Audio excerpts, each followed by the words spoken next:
Challenges for you. Jot these down. I'm going to go through them very quickly now. Here's number one. Review your performance, whether it's communication or whether it's activity or whether it's a CEO or whether it's on the job. Here's what my father said, a seminar in a sentence. I wish he was here to give it, but since he's not here, in his honor, I will give his seminar in a sentence. Here it is. Always do more than you get paid for to make an investment in your future. Now, some unions would argue with us on this. That's my papa's seminar in a sentence. Always do more than you get paid for to make an investment in your future. My father was so unique. Papa said if it's raining, you can't fix the roof. If it isn't raining, it doesn't need to be fixed.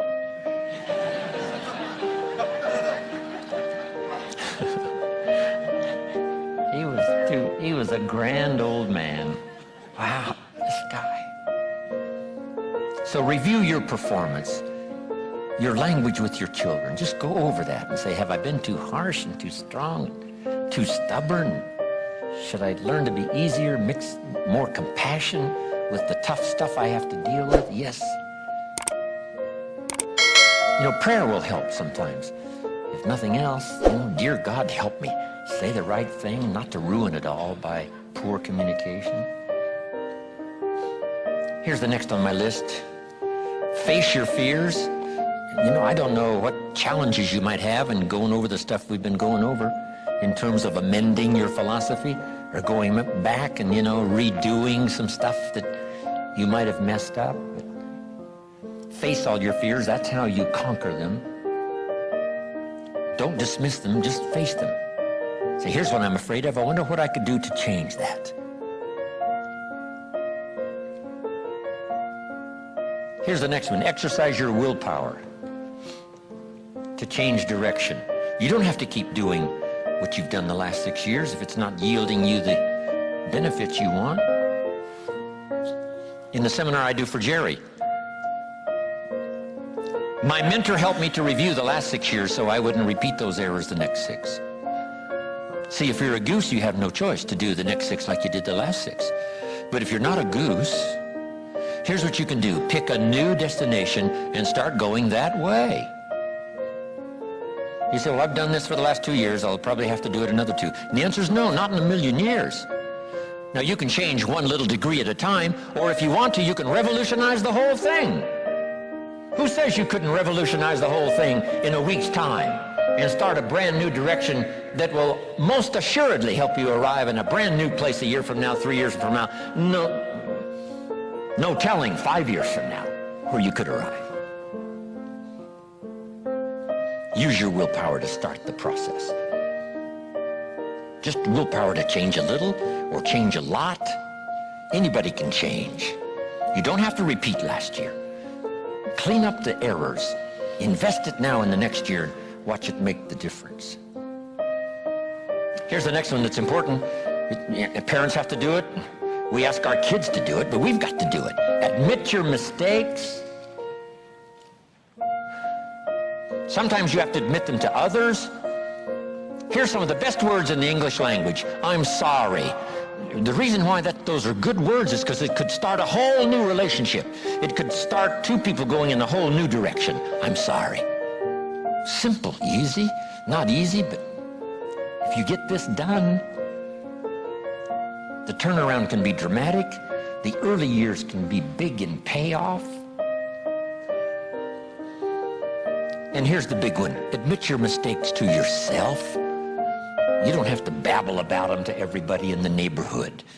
But it doesn't hurt to sit down and have a conversation with yourself and say, there's no use kidding myself. Here's where I really am. I've got pennies in my pocket and I got nothing in the bank. That's what I said after the Girl Scout left my door. I had a conversation with myself. And I said, I don't want this to happen anymore.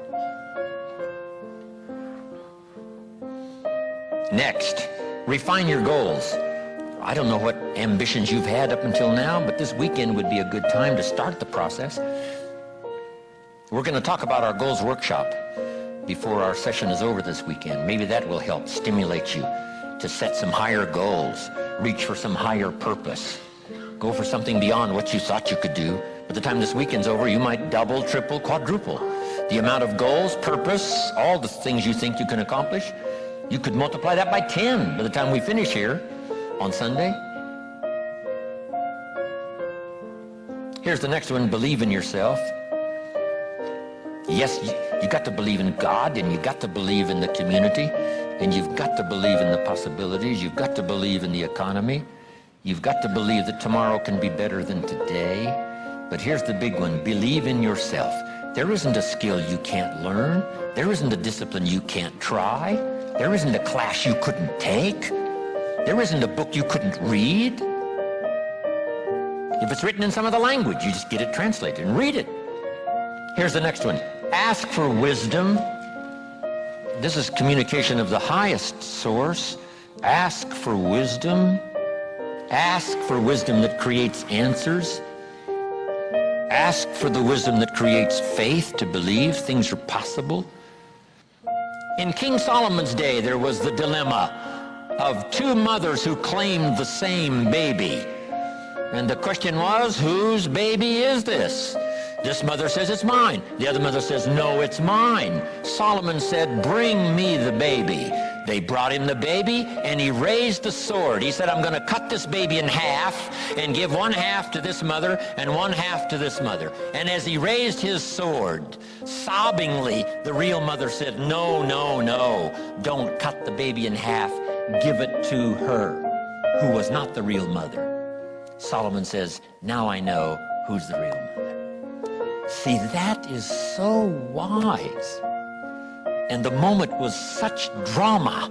But Solomon, the wisest of the wise, knew what to do to settle the deal. Ask for wisdom to deal with the challenges of today and tomorrow, to deal with the challenges your family brings you. Don't wish it was easier. Wish you were better. Here's the next one. Conserve your time. I must learn to do this. How much time have I got left? Not an unlimited supply. How many of these weekends can I do? Not 1,000. Just a few, maybe a handful. Sometimes we get faked out. Bill Bailey says, the average person says, I got 20 more years. No, Bill says you got 20 more times. If you go fishing once a year, you've only got 20 more times to go fishing. Not 20 years. That fakes you out. I got 20 years. No, 20 times. See, that brings it right down to the real stuff. 20 times. How many more seminars like this? Not 1,000, a few, just a few. So would I mumble and stumble? Would I give you less than my best when I've only got a few more to give? And the answer is no, of course not. If you're a person of some dignity and quality, you wouldn't let that happen.